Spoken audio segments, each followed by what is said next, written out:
Jadi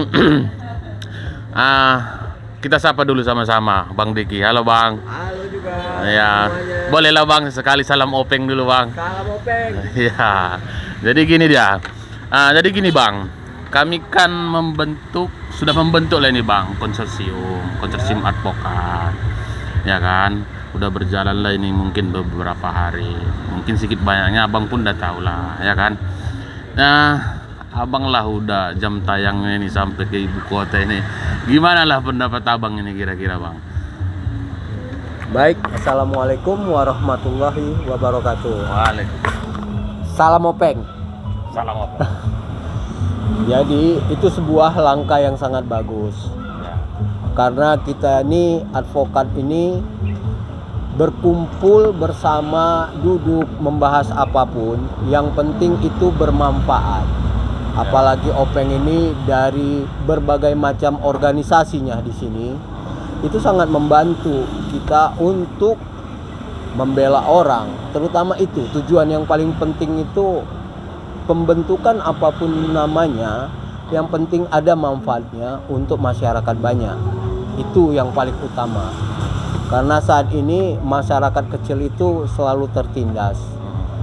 Disitulah amal ibadah kita untuk membantu mereka. Daripada kita lihat mereka untuk bicara bisnis semuanya, kapan, siapa yang bisa memperhatikan masyarakat kecil ini? Karena masyarakat kecil ini terutama jadi objek bagi para pembesar-pembesar itu kan. Disitulah biasanya kita diminta untuk memikirkan mereka. Baik dalam satu sisi kita untuk membantu orang-orang itu, dan kita juga pasti punya yang namanya untuk kebutuhan kita. Tetapi lebih baik yang kita bentuk ini lebih banyak untuk membantu orang banyak. Itulah pendapat saya. Kalau membentuk sesuatu itu lihat tujuan kemana, segmennya kemana. Tapi kalau yang begini openg udah terbentuk, saya sangat mendukung untuk yang begini kan. Satu, untuk silaturahmi kita yang masing-masing dari berbeda organisasi, tetapi tetap bisa satu meja mendiskusikan apapun. Seperti kayak di sini dibilang di mana ini? Analis kopi. Namanya juga tempat kita nongkrong ini analis kopi. Di situ kita juga bisa menganalisa apa yang berkembang saat ini. Saya rasa itulah pendapat saya. Jadi begini Bang, ini menyinggung profesi kita sedikit ini ya kan. Ya berhubung Abang juga udah termasuk senior ya kan, jam tayangnya pun udah tinggi. Kira-kira di lapangan ini Bang kendala apa lah yang dalam menjalankan profesi ini? Abang ada kendala apa lah kira-kira di lapangan? Sebenarnya kendala itu tidak ada, hanya dibuat menjadi masalah. Itu ajanya. Kendala yang paling berat itu apabila kita terbentur dengan penguasa. Itu yang paling berat. Karena dia bisa menggunakan apapun. Sementara kita hanya melihat data dan berkas. Itu aja biasanya yang selalu terbenturnya di masalah kalau kita berlawanan dengan penguasa. Sebenarnya itu juga termasuk tujuan kami membentuk ini Bang, kan seperti itu. Iya. Kalau menurut Abang ada nggak pengaruhnya nanti terhadap kendala yang seperti Abang sebutkan tadi? Kalau kendala itu selalu ada. Selalu ada permasalahan yang memang bukan di luar hukum. Tetapi sebagai advokat kita mempunyai pedang untuk memberantas itu. Itu ajanya. Gimana Bang Neman, kira-kira ada masukan? Oh iya. Kira-kira ada pertanyaan ke Abang kita ini? Ya, pertanyaan untuk Bang Diki itu ya cukup ya, dia cukup meluas ya. Bagaimana tadi Bang Asrul tanya apa kendala-kendala di lapangan ya. Kalau menurut pandangan saya ya, yang selaku advokat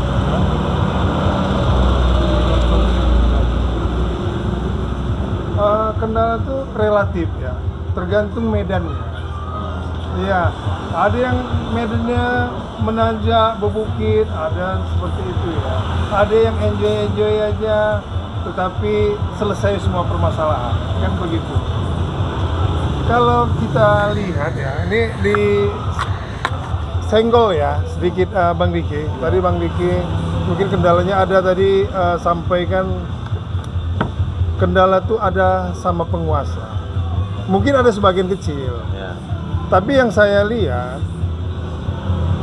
seperti advokat kalau dia bagus berkoordinasi dengan penguasa dalam tanda kutip yang memang diatur di poin-poin di undang-undang dan peraturan gitu.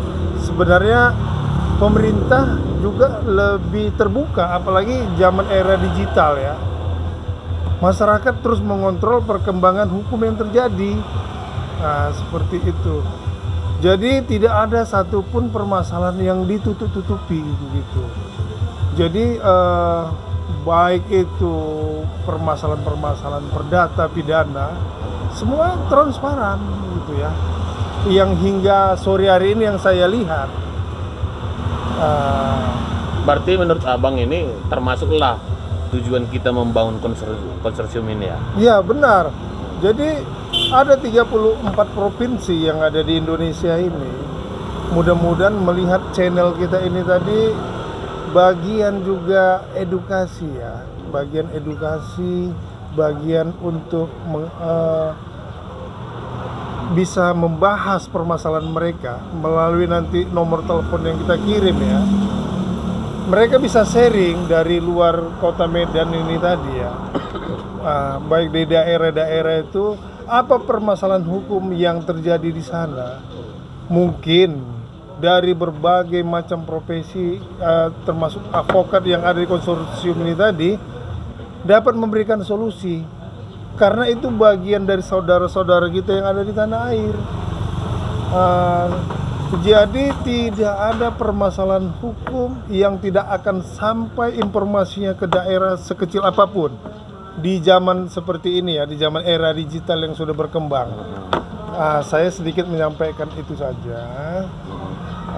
Nanti mungkin teman-teman juga ada penambahan dari konsorsium ini yang akan tujuannya itu akan diciptakan, akan hadir ya, bukan hanya khusus daerah ini aja tapi seluruh Indonesia.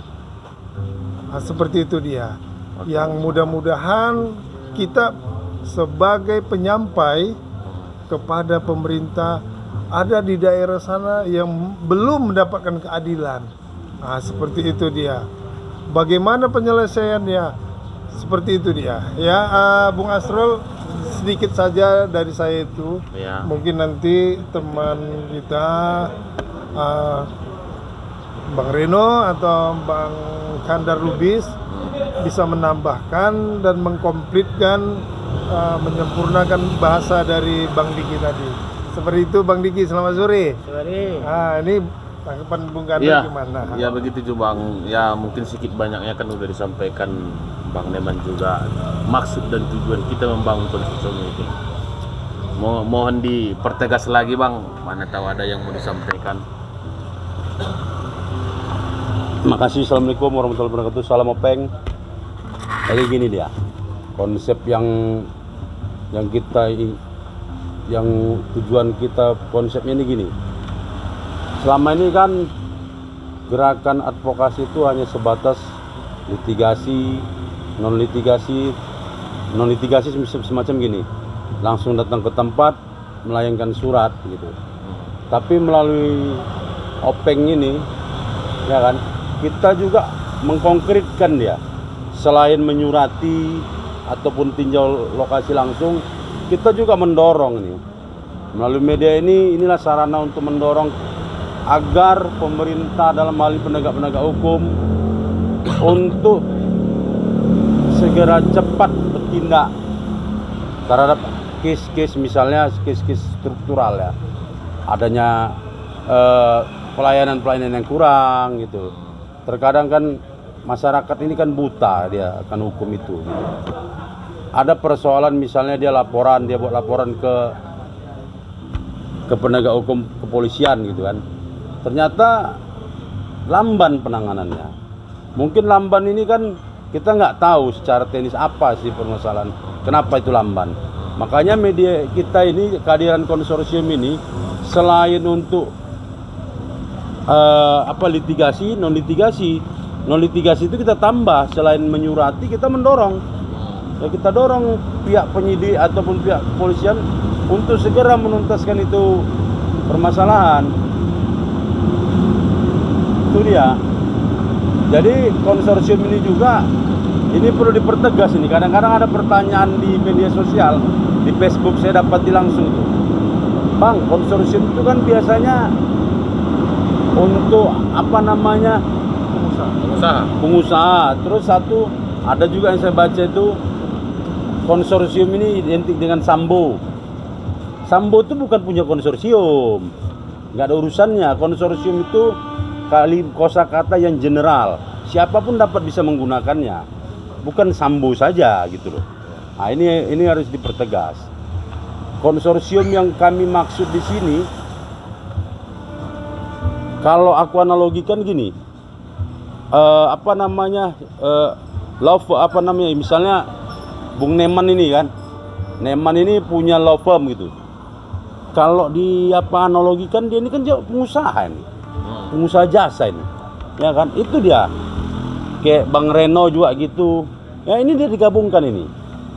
Walaupun memang secara kosakatanya ini identik dengan pengusaha. Tapi kan nggak salah juga kalau kita advokat mengadopsi itu, kan nggak ada larangan. Mungkin itu aja tambahan dari kita. Mungkin sudah cukup jelas lah ya.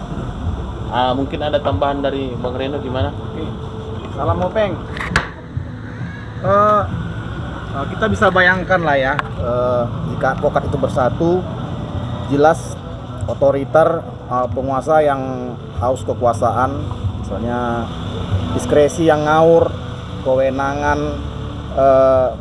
yang memaksa kehancuran akan kemanusiaan bisa dilawan kalau ada kebersamaan.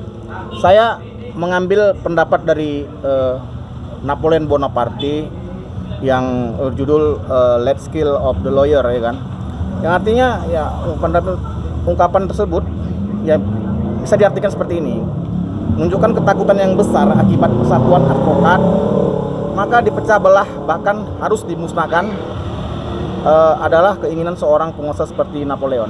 Jadi kita mencoba untuk kebaikan tidaklah salah, membiarkan kehancuran dan pertikaian mungkin dibenarkan, namun hal nurani tidak mengakuinya. Majulah advokat Indonesia, sudah saatnya advokat bersatu untuk melawan Napoleon modern di negara tercinta ini. Itu dari saya. Oke, cukup mengasahkan. Mungkin Satu lagi yang harus ada tambahan Bang? Oke Bang. Kepada masyarakat yang memang membutuhkan bantuan hukum, baik itu pandangan hukum yang membutuhkan hukum, bisa langsung ke Hopeng. Di mana Hopeng udah ada apa aja medianya? Dia di Facebook, Instagram, TikTok sama Snack Video. Wah, udah banyak itu. Kepada masyarakat bisa segera kalau memang perlu untuk pencerahan hukum kepada grup Hopeng, ya. Oke Bang. Mudah-mudahan di sini Hopeng ada untuk masyarakat yang kecil. Baik. Dan nomor kontaknya Ada nanti. Tolong juga disebarkan nomor kontak dan semuanya biar bisa berkomunikasi dengan baik. Siap. Oke? Oke Bang. Salam Hopeng. Oke Bang, cukup menarik ya pembahasan sore hari ini. Ya sering-sering main kemari Bang, biar kita pun banyak berguru nih Bang dari Abang ini yang Medan Jakarta nih Bang. Oke, sekian dari kami. Selamat sore, salam Hopeng. Salam Hopeng.